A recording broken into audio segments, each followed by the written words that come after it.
minhas caras, meus caros. Hoje nós vamos trabalhar mais um autor dentro do nosso curso, que é o Friedrich Miller, um autor alemão, ainda vivo, muitíssimo importante para a teoria do direito de maneira geral e também muito importante aqui no Brasil, porque teve um cuidado sempre muito especial com o nosso país. O autor Friedrich Miller é um dos mais importantes autores dentro daquilo que chamamos teoria da concreção normativa. Ele, podemos dizer assim, é o grande criador do que chamamos hoje de metódica estruturante do direito, que é uma análise hermenêutica extremamente frutífera, fértil, para se pensar os dilemas do direito contemporâneo. Bom, professor Miller, temos aqui essa foto, essa outra aqui é até melhor, talvez. Bom, enfim, começou a frequentar o Brasil por volta aí de meados dos anos 80. Um dos seus livros, cai na mão, né? O Discours de la méthode juridique, é um livro de 79 que apresenta uma grande reviravolta dentro da teoria hermenêutica, sobretudo dentro da teoria metodológica do direito. Como um autor que é iniciado na teoria da linguagem, Miller acaba compondo uma estrutura inovadora sobre os métodos tradicionais de interpretação do direito, superando aquela antiga discussão levada por todos os juristas sobre a interpretação gramatical, interpretação teleológica, interpretação sistemática, interpretação histórica, para uma verdadeira teoria, né, do processo constitutivo das decisões judiciais, né. Miller me foi apresentado pelo professor Menelik, saudoso professor Menelik de Carvalho Neto, e sempre marcou a minha vida acadêmica por influência desse professor que eu sempre gostei muito.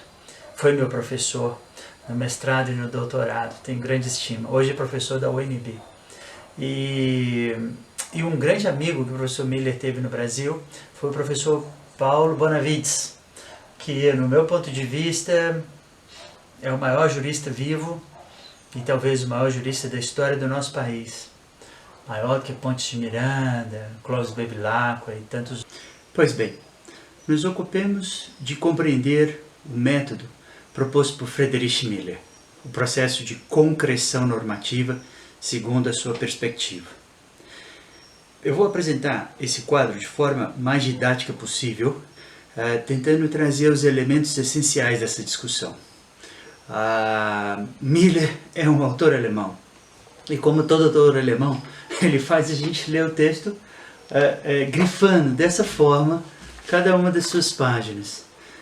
Muita informação por parágrafo. Portanto, eu vou explicar isso de uma forma simplificada e depois outros elementos podem ser trazidos à discussão por um método de adição. Mas a estrutura mais, eu diria assim, transparente, simplificada da teoria miliana, vamos dizer assim, Friedrich Miliana, seria mais ou menos assim. A norma jurídica, como norma texto, ainda não é norma jurídica. Ela é um elemento que vai ser adicionado à realidade. Ela tampouco pretende limitar a interpretação jurídica. Ela é um elemento constitutivo, a norma enquanto texto. Essa norma, observada enquanto texto, observada sob suas perspectivas linguísticas, Miller vai chamá-la de programa normativo. Programa normativo, tá? Agora, a norma com todas as suas dimensões práticas, ou seja, a norma como ela tem sido tradicionalmente entendida, formando então a jurisprudência de um país. As circunstâncias fáticas, contingenciais, que sempre estão presentes no processo de interpretação da norma. A própria literatura jurídica, que erroneamente muitos professores falam doutrina. Não acredito que nós estamos em âmbito de doutrina, mas, enfim, a literatura jurídica. Esses aspectos adicionais que compõem na verdade, a estrutura da norma, isso Friedrich Miller vai chamar de âmbito normativo. Então, o âmbito normativo com o programa da norma, né, eles vão trabalhar em duas estruturas distintas. Uma é que nós estamos pensando na teoria da estrutura da norma, né, contemporaneamente. E a outra dimensão é que nós estamos trabalhando normatividade jurídica, ou seja, normatividade jurídica. Como aquela norma é efetivamente aplicada. Normatividade está muito próximo da ideia de eficácia da norma, mas normatividade tem uma dimensão abstrata que não se preocupa tão somente com a ideia de quanto aquela norma é efetiva na realidade daquela comunidade, mas todas as dimensões que compõem sua interseção com o mundo real. Então, dentro dessa teoria, que vamos então denominá-la, como Miller fala, de teoria da concreção normativa, então podemos situar a hermenêutica de Friedrich Miller como uma hermenêutica pós-guinada linguístico-pragmática, que incorpora todos os elementos da hermenêutica contemporânea e que inova, porque na verdade compreende o fenômeno jurídico como um fenômeno prático de realização circunstancial, né, conectado à realidade. Por isso, essa expressão é muitíssimo importante para entender Friedrich Miller. A norma não é limite para a interpretação. A norma é um elemento, né, que se adiciona à relação com a realidade que a norma está propiciando. Essa norma texto, ou seja, essa norma ainda enquanto um programa, que não é propriamente a norma jurídica concreta, que é a sentença, né? Ela apresenta esferas dadas de antemão, abrindo a várias possibilidades de concreção jurídica. Né? Então essa ideia é interessantíssima. Esferas dadas de antemão. Né? Como ele dispõe aqui no livro a estrutura, a teoria estruturante do direito. Então, observem, é preciso que se tenha, que se valorize e que se parta, né, de pressupostos intersubjetivos. Olha que interessante. O programa normativo ele está articulado com o âmbito normativo. Então, na verdade, é um processo de articulação e que vai gerar, na verdade, sempre uma sentença que vai percorrer um caminho autônomo. Então, cada sentença, ou seja, cada norma concretizada, ela é, na verdade, uma situação única dentro da teoria de Friedrich Miller, né? Da teoria argumentativa hermenêutica do Friedrich Miller. Tá? É interessante analisar, por exemplo, que para ele é possível pensar, partindo da teoria do Kelsen, que o ser e o dever ser, né, eles estão, na verdade, interligados. Se é que já não estavam para Kelsen, mas para Miller fica muito claro isso. E vejam que a norma então, o dever ser, a norma enquanto texto, a norma enquanto programa, ela institui sim uma questão obrigatória, ou seja, a obrigatoriedade da norma. Mas é preciso ver que esse modelo obrigatoriamente instituído, né, ele é só uma possibilidade, porque o âmbito normativo vai concretizá-lo. Eu achei muito interessante, pegando um caso de polêmica nacional no momento, a reunião do dia 22 de abril, né, da reunião dos ministros com o presidente, que agora é a pauta desse final de semana. É uma reunião horrorosa, triste em vários sentidos, né? Mas vamos analisar, por exemplo, o que o ministro Celso de Mello fala sobre a fala do ministro Weintraub. Quando o Weintraub tem uma expressão assim, ó, por mim esses vagabundos seriam presos, a começar pelo STF. E aí o Celso de Mello, olha que interessante, isso é muito peculiar desse jurista que é de grande conhecimento jurídico. Ele fala, é possível que exista a prática de crime contra a honra, a injúria. Né? Vamos ver a posição do Celso de Mello. Vamos olhar esse vídeo, né? Vamos olhar o que o Weintraub fala e vamos nos questionar como que essa ação se concretizaria num processo especulativo, para um exemplo explicativo. Observe que interessante. Abre aspas, Celso de Mello falando. Constatei casualmente a ocorrência de aparente prática criminosa. Então assim, constatei casualmente, né, a ocorrência de aparente, veja que ele deixa indefinido, prática criminosa, que teria sido cometida pelo ministro da Educação, Abraham Weintraub, que, no curso da reunião ministerial realizada no dia 22/4, no Palácio do Planalto, assim se pronunciou: botava esses vagabundos todos na cadeia, começando no STF. Eu, por mim, botava esses vagabundos todos na cadeia, começando no STF. Veja que o Celso de Mello, de forma precavida e por conhecer bem a estrutura jurídica, ele fala, isso vai poder vir a ser caracterizado como uma prática criminosa ou não, não é? Imagine se, por exemplo, um dos ministros do STF decidir então mover essa ação, que seria então uma queixa-crime, e isso estaria previsto como uma ação penal privada. Não é? Ou imagine, por exemplo, se todos os ministros do STF movessem a ação conjuntamente. Bom, se é um ministro de Estado e o foro de competência para esse julgamento é o STF, então como é que isso aconteceria? Se as vítimas seriam também as pessoas competentes para o julgamento. Então, uma vez no direito, já houve um convite para que o ministro do STJ pudesse compor o quórum mínimo dos juízes do STF. Mas o que vai acontecer então? Nós chamaremos 11 ministros do STJ para ocupar as cadeiras do STF, para fazer o julgamento do ministro Weintraub, caso todos proponham a ação conjuntamente? Ou esse um ministro que propõe a ação privada, né, de crime contra a honra, por crime de injúria, ele então se abstém e os demais julgam? Agora observem, a coisa é sempre muito mais complexa no direito, por isso que tudo está aberto às possibilidades de concreção.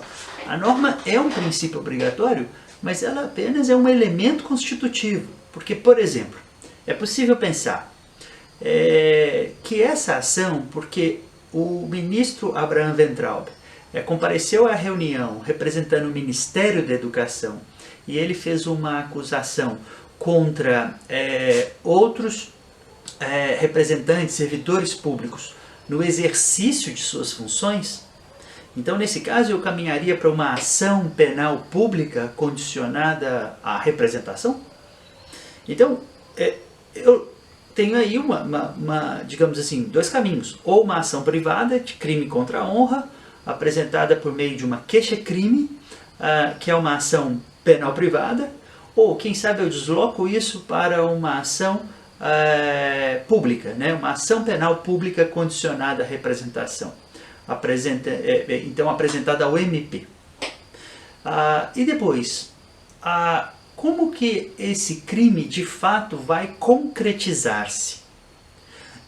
Para Miller, isso só vai verdadeiramente concretizar-se com a sentença transitada em julgado. Então, as normas até então são normas concretizando, e a sentença transitada em julgado, a norma concretizada. Agora veja que a Miller mostra a estrutura da norma, do sistema normativo. Né? Ele vai dissecar esse sistema em elementos que possibilitam, quando separados e conjugados, articulados, compreender melhor o processo hermenêutico. Esse caso do Weintraub é realmente bem interessante, porque primeiro é uma polêmica, essas questões todas estão agora indefinidas, né? Mas há muitas coisas aí na fala dele que poderiam vir a concretizar-se, né, com sentenças condenatórias. Uma outra questão que vem à tona, e nós podemos observar no vídeo, ele faz uma agressão direta à ideia de povos indígenas ou povos ciganos, né? Leva o tiro, odeia o Partido Comunista. Ele está querendo transformar a gente numa colônia. Esse país não é. Odeio o termo povos indígenas, odeio esse termo, odeio. O povo cigano, só tem um povo nesse país. Não quer sair de ré. É povo brasileiro, só tem um povo. Pode ser preto, pode ser branco, pode ser japonês, pode ser descendente de índio, mas tem que ser brasileiro, pô. Acabar com esse negócio de povos e privilégios. Só pode ter um povo. Não pode ter ministro que acha que é melhor do que o povo. Veja que ele não critica propriamente o povo indígena, o povo cigano, mas ele fala que odeia o termo. Então, algumas entidades de proteção aos povos indígenas já estão se movendo para possivelmente ingressar com uma ação civil pública denunciando o ministro por crime de racismo. Tá? Como ele, de certa forma, já está correndo risco pelo comentário que ele fez sobre a China, né, há um tempo atrás. Mas, enfim, olha que interessante. A nossa lei, né, que é a Lei 6.040, o Decreto 6.040, ele fala em povos indígenas. Então, o ministro de Estado pode dizer que odeia o termo povos? Veja que é muito mais difícil de concretizar a condenação, porque existe aí, quando ele se instrumentaliza a palavra termo, usando eu odeio o termo povos indígenas, eu odeio o termo povo cigano, ele não está se referindo diretamente a esses povos, mas a uma expressão. Então eu diria que num processo de concreção normativa, o pressuposto normativo de crime de racismo ele vai ter muito mais dificuldade de se concretizar. Mas essa concretização só vai acontecer na vida prática e não por meras suposições sobre como isso vai se desenvolver. Já que eu toquei nessa parte sobre o racismo, vamos só fazer uma pequena análise que eu acho que cabe e seria muito adequada ao vídeo. Eu só gostaria de fazer um esclarecimento. Essa ideia que alguém eventualmente assistindo esse vídeo pode achar, puxa, mas ele está falando uma coisa boa, nós somos o povo brasileiro. Nós somos o povo brasileiro e o povo indígena é povo brasileiro, mas nós somos diversos, nós somos múltiplos, nós temos características diferentes. A ideia de falar que só existe um tipo de povo e todo mundo tem que estar homogeneizado nesse tipo de povo é uma forma fascista de entendimento do mundo. Foi isso que o fascismo e o nazismo queriam construir, né? A ideia de que só existisse uma forma de vida, como o povo é só aquilo. Não, nós somos complexos, nós somos diferentes, né? E o nazismo punha os ciganos no campo de concentração, punha os homossexuais no campo de concentração, punha os comunistas no campo de concentração, punha os judeus no campo de concentração, porque falava, eu não aceito que você seja judeu. Isso é uma ideia absolutamente antiliberal para os que cultuam o liberalismo político. Puxa, é o meu direito à diversidade, é o meu direito à diferença, é o meu direito de ser diferente, não é isso? Então não existe isso, eu odeio o termo povo indígena. Não, o povo indígena tem direito de ser povo indígena, assim como o judeu tem direito de ser judeu, não é? Assim como os afrodescendentes têm direito de cultuar a sua própria cultura, os ciganos, a toda a diversidade e multiplicidade do nosso país, não é? Cultural. Vejo que é possível também ainda enquadrar o ministro na Lei de Segurança Nacional. Então a Lei de Segurança Nacional teria que, para ser acusado o ministro de Estado de ter ferido a Lei de Segurança Nacional, teria que ser o próprio Procurador-Geral da República a, então, apresentar essa ação perante o STF. E por que ele estaria cometendo um crime contra a Lei de Segurança Nacional? Porque ele está agredindo, né, as instituições públicas e pondo em risco a autonomia dos poderes, propondo que um poder exerça arbitrariamente prisões sobre outro poder. Então vejo, gente, que só aí eu tenho 3 pontos de partida. Em todos esses pontos de partida eu tenho programas normativos.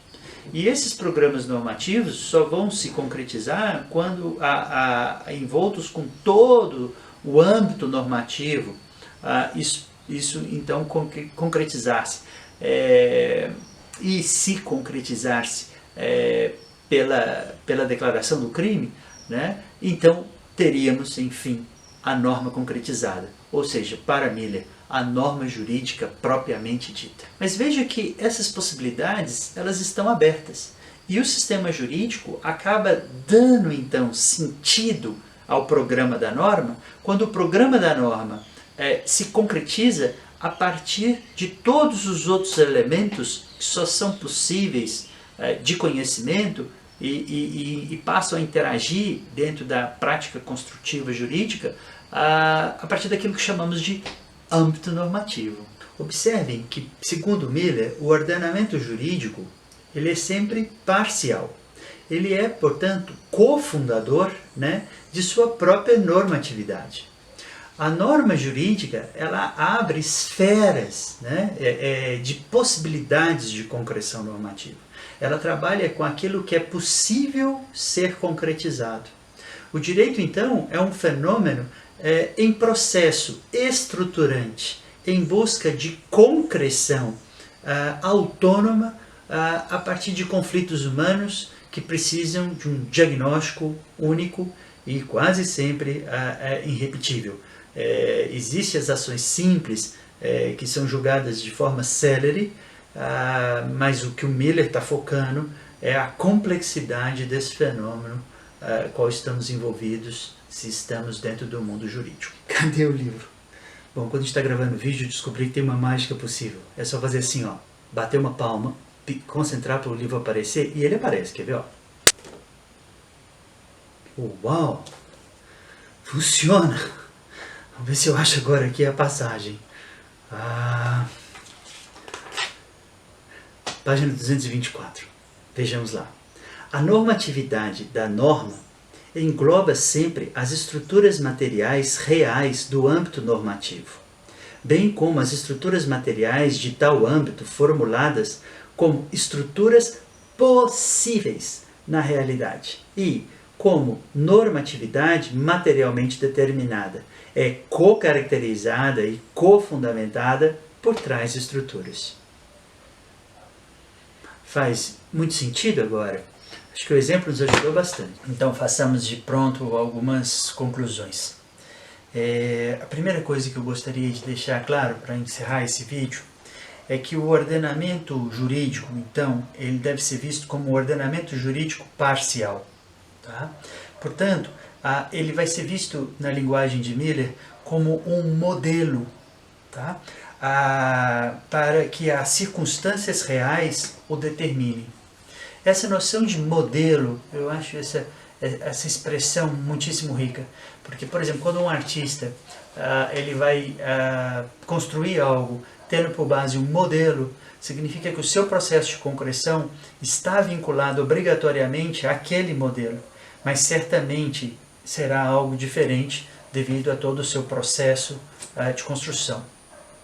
Esse processo de construção é preciso levar em conta que ele também é um processo heurístico, ou seja, criativo, exatamente porque a norma, seja na norma enquanto programa da norma, seja a norma no seu âmbito normativo, né?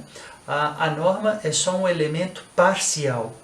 Portanto, em toda decisão jurídica vai haver um processo de construção de algo autônomo, né? Como a gente tinha dito aqui no vídeo antes, e esse processo é criativo, ou seja, esse processo é heurístico, é inventivo. Né? Por fim, que seriam essas circunstâncias fáticas? Essas circunstâncias fáticas, elas são, sem dúvida nenhuma, a história, as contingências, a forma que aquele processo se concretizou naquele momento. Observem que a nossa discussão com esse caso peculiar é mostrar que as possibilidades de condenação ou absolvição, elas estão em aberto. As normas, elas como elemento parcial do ordenamento jurídico, elas apontam um caminho a ser seguido. Elas vinculam, elas são obrigatórias e elas são válidas. Entretanto, nós não podemos dar digamos, a relação jurídica por completa. Então, assistiremos, por exemplo, no caso desse polêmico e muito famoso vídeo gravado em 22 de abril de 2020, em uma polêmica reunião ministerial que vai dar muito pano para as mangas ainda. E vejam só, eu ainda estava discutindo sobre como essa ação será movida. Enfim, eu estou dando início só àquilo que já está aparecendo no horizonte, sendo que o desenvolvimento dessa ação trará muitos outros elementos, né, históricos, contingenciais, depoimentos que aparecerão no desenvolvimento desse processo, né, se essa ação efetivamente vier a acontecer. Bom, eu me dou por satisfeito com o que andamos até aqui, com o que construímos. Haverá possibilidade de outras discussões, certamente, sobre a teoria de Miller.